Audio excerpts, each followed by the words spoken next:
Yes, class 11 we are doing partnership. और partnership में हम लोगों ने क्या क्या पढ़ा? That is meaning, features, merits, demerits. और लास्ट वीडियो में हमने पढ़ा टाइप्स ऑफ पार्टनर्स। आज हम करने वाले हैं type of partnership form. There is a difference between types of partners and types of partnership form. Types of partner में हमने पढ़ा कि पार्टनर्स कितने टाइप के होते हैं। यहाँ पर हम पढ़ रहे हैं जो पार्टनरशिप फॉर्म जो बनाई जाती है, फॉर्म की जाती है, वो कितने टाइप की होती है, राइट? तो क्या रहता है प्रॉब्लम स्टूडेंट्स का? जब भी आपका क्वेश्चन आएगा और जब मैं चेक करती हूँ स्टूडेंट्स के क्वेश्चन आंसर चेक करती हूँ, तो वो हमेशा इन चीज़ों में कंफ्यूज रहते हैं। अगर मैंने क्वेश्चन दिया है कि टाइप्स ऑफ पार्टनरशिप फॉर्म, तो मुझे टाइप्स ऑफ पार्टनर का आंसर देते हैं। तो अब इस चीज़ में केयरफुल रहेंगे कि there is a difference between types of partners, जो हमने लास्ट वीडियो में किया, और टाइप्स ऑफ पार्टनरशिप फॉर्म।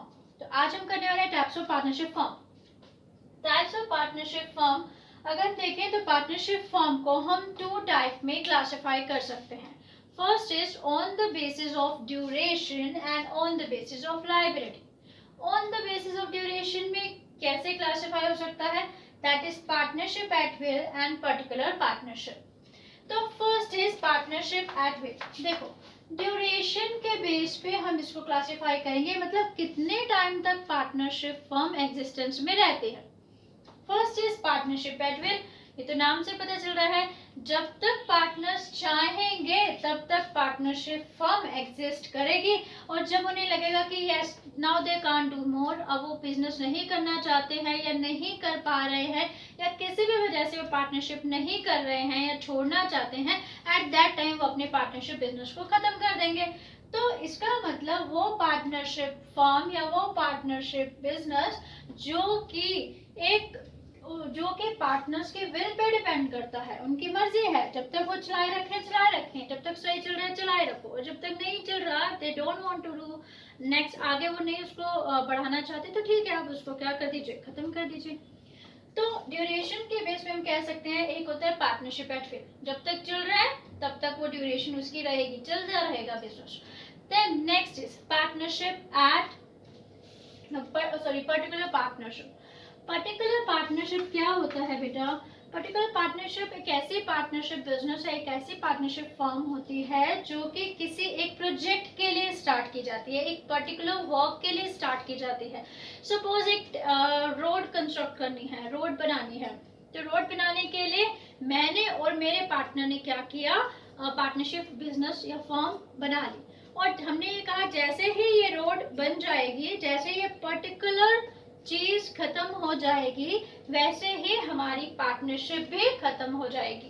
तो पर्टिकुलर पार्टनरशिप वो पार्टनरशिप होती है या वो पार्टनरशिप फॉर्म होती है जो कि केवल इसलिए की जाती है, किसी पर्टिकुलर काम के लिए की जाती है, और जैसे ही पर्टिकुलर काम खत्म हो जाएगा, पार्टनरशिप अपने आप ही खत्म हो जाएगी। तो इसकी ड्यूरेशन क्या होती है? हमने ड्यूरेशन के बेस पे क्या, तो इसकी ड्यूरेशन तब तक रहती है जब तक कि एक पर्टिकुलर प्रोजेक्ट आपके पास है जिसके लिए आपने पार्टनरशिप स्टार्ट की है, और जैसे ही वो प्रोजेक्ट या काम खत्म है, आपके जो ड्यूरेशन ऑफ द आपके जो पार्टनरशिप बिजनेस है वो भी क्या हो जाएगा? पार्टनरशिप फर्म खत्म हो जाएगी। Clear? Next is on the basis of liability. तो लायबिलिटी के बेस पे भी 2 तरह की पार्टनरशिप फर्म हो सकती हैं। First is general partnership. हमने अभी तक जब भी मैंने आपको पार्टनरशिप का कराया है, जो भी टॉपिक कराया है, तो उसमें मैंने आपको ये बताया है कि हर एक पार्टनर की लायबिलिटी अनलिमिटेड होती है, राइट? अनलिमिटेड लायबिलिटी अब आप सबको अच्छी तरह से आ चुका है, क्योंकि मैं बार बार उसको रिपीट कर चुकी हूँ। तो मैंने आपको बताया था कि हर एक पार्टनर की अनलिमिटेड लायबिलिटी होती है। तो अगर किसी भी पार्टनरशिप फर्म में सभी पार्टनर्स की लायबिलिटी अनलिमिटेड है, all the partners have unlimited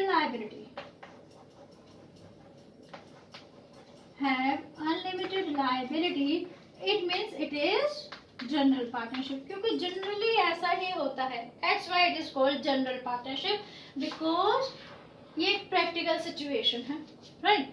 अब लिमिटेड पार्टनरशिप, तो लिमिटेड पार्टनरशिप क्या होती है? लिमिटेड पार्टनरशिप वो पार्टनरशिप होती है जहां पर किसी भी पार्टनर की लायबिलिटी लिमिटेड हो सकती है, मतलब लिमिटेड लायबिलिटी हम सबको पता है कि अगर बिजनेस में कोई लॉस हो गया तो उस पर्टिकुलर पार्टनर की प्राइवेट प्रॉपर्टी का यूज नहीं कर सकते उस लॉस को पे ऑफ करने में या उस लायबिलिटी को पे ऑफ करने में। तो अगर हम कहते हैं कि अगर किसी भी पार्टनर की लायबिलिटी, पार्टनरशिप फर्म में किसी भी पार्टनर की लायबिलिटी लिमिटेड होती है तो वो क्या हो गया, लिमिटेड पार्टनरशिप। पर एक चीज ध्यान से समझेंगे बेटा, इस पार्टनरशिप में भी कम से कम एक पर्सन की तो अनलिमिटेड लायबिलिटी होनी चाहिए। For example A B C D, 4 partners हैं। 4 पार्टनर्स में से 3 बोलते हैं कि हमें तो लिमिटेड लायबिलिटी चाहिए, ठीक है, आप 3 कर सकते हो लेकिन 4 नहीं कर सकते। क्यों? एटलीस्ट 1 पार्टनर की अनलिमिटेड लायबिलिटी होनी चाहिए।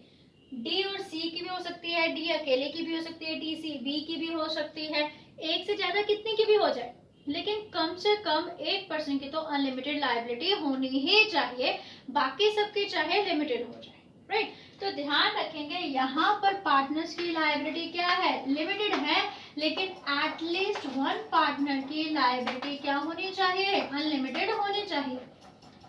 तो एटलीस्ट 1 पार्टनर की जो लायबिलिटी है वो अनलिमिटेड होनी चाहिए। मैंने एटलीस्ट वर्ड इसलिए यूज किया है कि कम से कम, एक से ज्यादा भी हो सकते हैं, 2 3 4 5 6 कितने भी हो सकते हैं जिनकी अनलिमिटेड लायबिलिटी हो, लेकिन एक की तो जरूर होनी चाहिए, ठीक है। तो उसी को हम कहेंगे लिमिटेड पार्टनरशिप, जहां पर कुछ पार्टनर्स की लायबिलिटी क्या होती है, लिमिटेड होती है, राइट। और कम से कम यहाँ पर एक पार्टनर की लायबिलिटी अनलिमिटेड होनी ही चाहिए। सभी पार्टनर्स की लायबिलिटी लिमिटेड नहीं हो सकती किसी भी पार्टनरशिप फर्म में, राइट। तो अब हमने किया टाइप ऑफ पार्टनरशिप फॉर्म, इसमें बस इतना ही था। तो टाइप ऑफ पार्टनरशिप फॉर्म में क्या क्या क्या रिकैप करते हैं, on the basis of duration, कि कितना ड्यूरेशन तक पार्टनरशिप फॉर्म चलेगी। तो पहला एट विल, पहला डिपेंड करता है पार्टनरशिप, पार्टनर्स के विल पे डिपेंड करता है, जब तक चाहे चलाए। दूसरा ड्यूरेशन पे हमने किया पर्टिकुलर पार्टनरशिप, जब तक एक पर्टिकुलर प्रोजेक्ट जिसके लिए पार्टनरशिप की गई है अगर वो खत्म हो गया तो पार्टनरशिप भी क्या हो जाती है, खत्म हो जाती है। फिर हमने किया on the basis of liability, तो there are 2 partnership firm your business. First is that is general partnership, जो जनरली होती है। जनरली क्या होता है कि हर एक पार्टनर की लायबिलिटी क्या है, अनलिमिटेड है।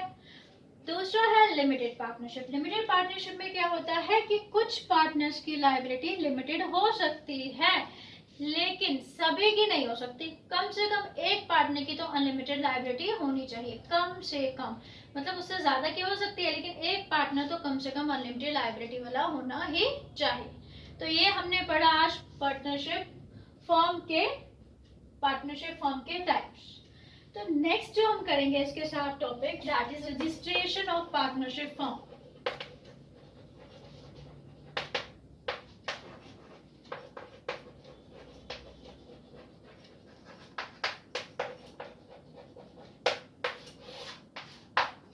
Next topic is registration of partnership form.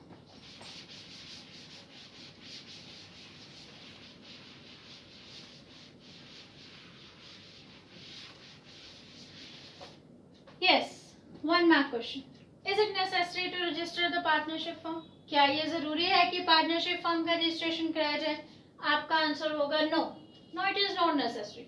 ये कोई मैंडेटरी नहीं है कि पार्टनरशिप फर्म को रजिस्टर कराया जाए। सबसे पहला क्वेश्चन स्टूडेंट के माइंड में, व्हाट इज रजिस्ट्रेशन मैम?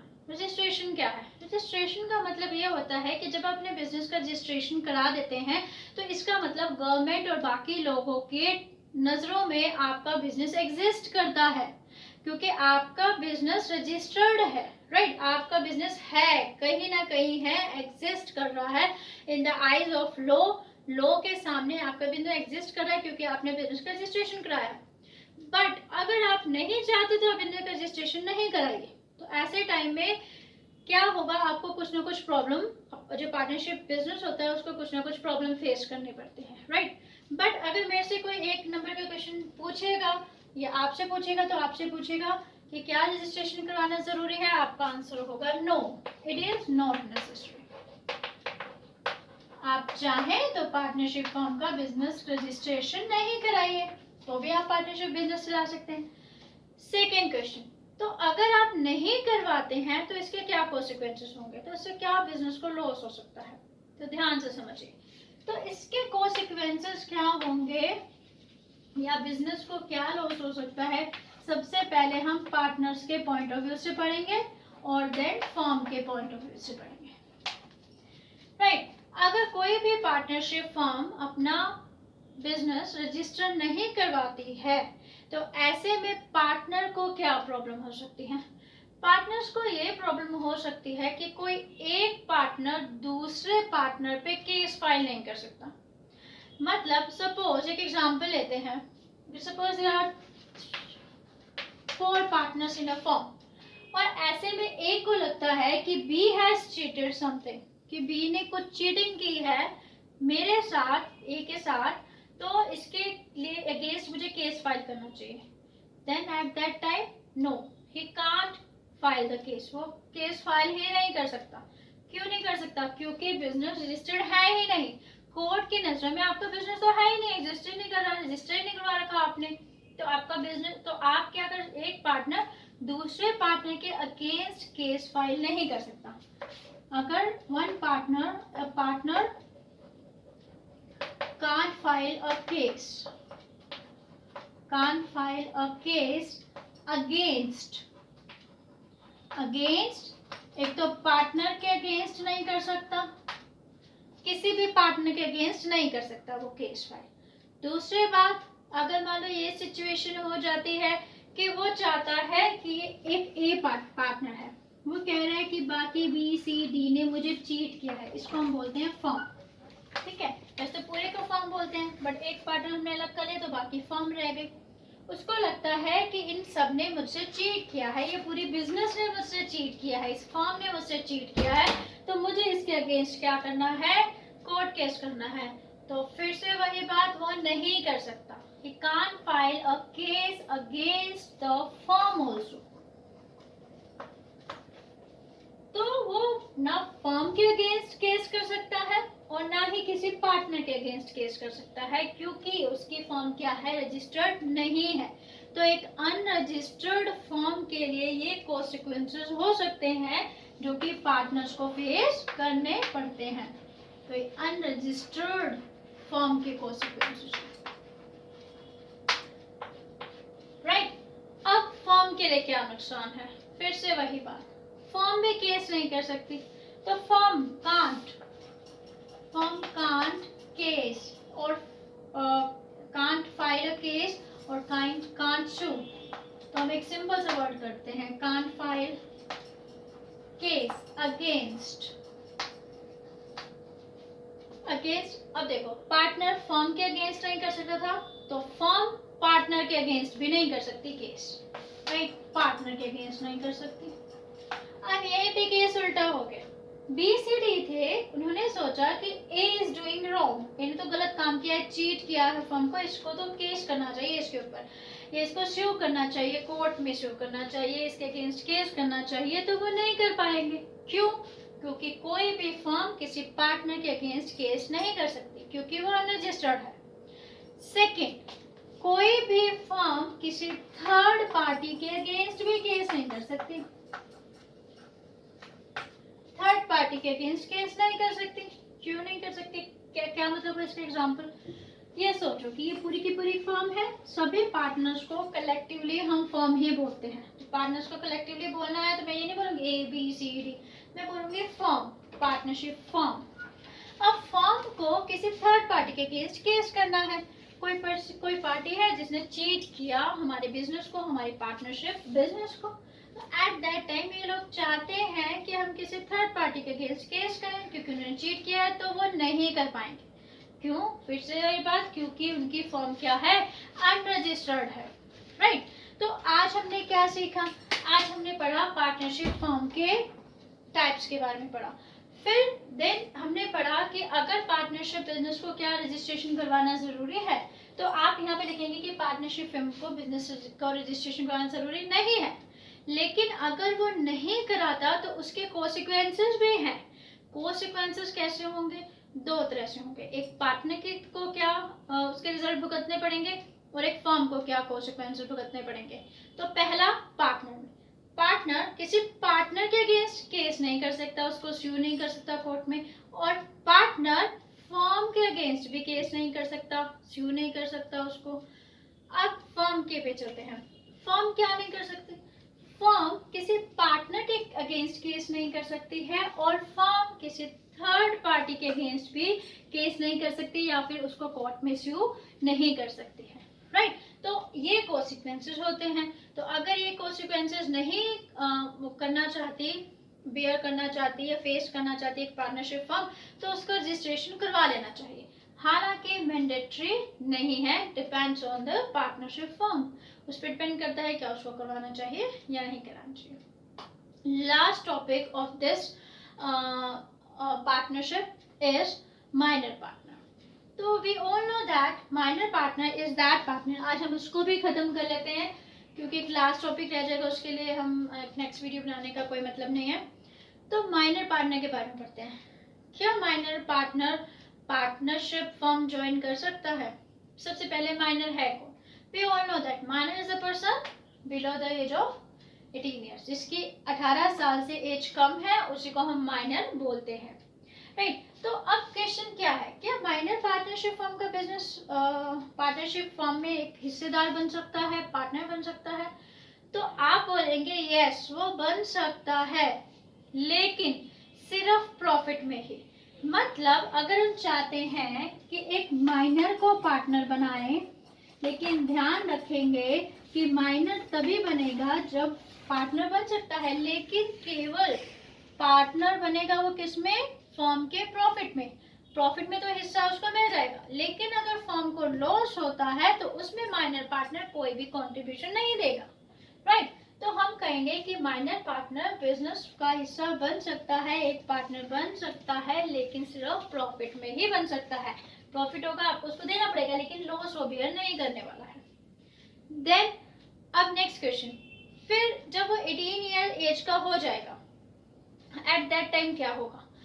अगर वो 18 ईयर एज का हो गया और उसके बाद अगर वो डिसाइड करता है कि वो पार्टनरशिप फॉर्म में बने रहना चाहता है, तो ठीक है, वो वैसा ही चलता रहेगा।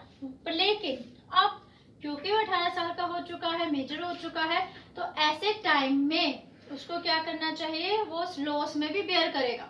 मतलब जैसे बाकी सारे पार्टनर्स हैं, वो भी उसी पार्टनर्स की तरह ही रहेगा, उसको कोई एक्स्ट्रा एडवांटेज नहीं मिलने वाला है। लेकिन अगर वो पार्टनर नहीं बने रहना चाहता है, तो जैसे वो 18 ईयर एज अटेन करता है उसी टाइम ही उसको क्या करना चाहिए? एक नोटिस देना चाहिए न्यूज़पेपर या जहां पर भी कि yes, I don't want to be a partner of the firm, मैं इस पार्टनरशिप फर्म का पार्टनर नहीं हूँ या नहीं बने रहना चाहता हूँ। तो ऐसे टाइम में उसकी पार्टनरशिप फर्म बिजनेस में से खत्म हो जाएगा, मतलब वो पार्टनर नहीं रहेगा, राइट? लेकिन अगर सपोज वो क्या करता है, 18 ईयर का हो जाता है, कोई नोटिस भी नहीं देता, तो हम ये मान के चलेंगे कि वो अभी भी बिजनेस का पार्टनर है और दूसरे पार्टनर की तरह वो लॉस भी बेयर करने वाला है, क्योंकि अब वो 18 ईयर एज का हो गया है, राइट? क्वेश्चन, माइनर पार्टनर क्या बिजनेस पार्टनरशिप फर्म का पार्टनर बन सकता है? यस, बन सकता है, लेकिन सिर्फ प्रॉफिट्स में, लॉस में नहीं बनेगा। लॉस किस तरह का बेयर नहीं करेगा? जब वो 18 ईयर एज का हो जाएगा तो उसको डिसाइड करना पड़ेगा क्या वो पार्टनरशिप फर्म में रहना चाहता है। रहना चाहता है, कोई प्रॉब्लम नहीं है, लेकिन आगे से वो भी दूसरे पार्टनर की तरह ही उसको बिहेव करना पड़ेगा, मतलब लॉस पे बेयर करने पड़ेंगे। फिर नहीं रहना चाहता तो इसके रिगार्डिंग उसको नोटिस देना चाहिए, ये बताना चाहिए, पब्लिश कराना चाहिए कि मैं अभी पार्टनरशिप फर्म का हिस्सा नहीं हूँ या फिर मैं पार्टनर नहीं हूँ। तो एट दैट टाइम वो वहां से हट जाएगा, पार्टनर नहीं रहेगा। सो इतना ही क्वेश्चन आपका पार्टनरशिप फर्म में आएगा।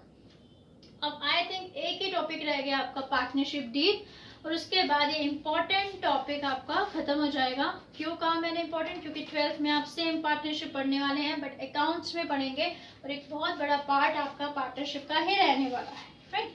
तो कल ही मैं एक छोटा सा पार्टनरशिप डीड भी करा दूंगी, और उसके बाद हम जो नेक्स्ट स्टार्ट करने वाले हैं that is cooperative society, right? इतने तक आप इसको रिवाइज कीजिए। Thanks for watching.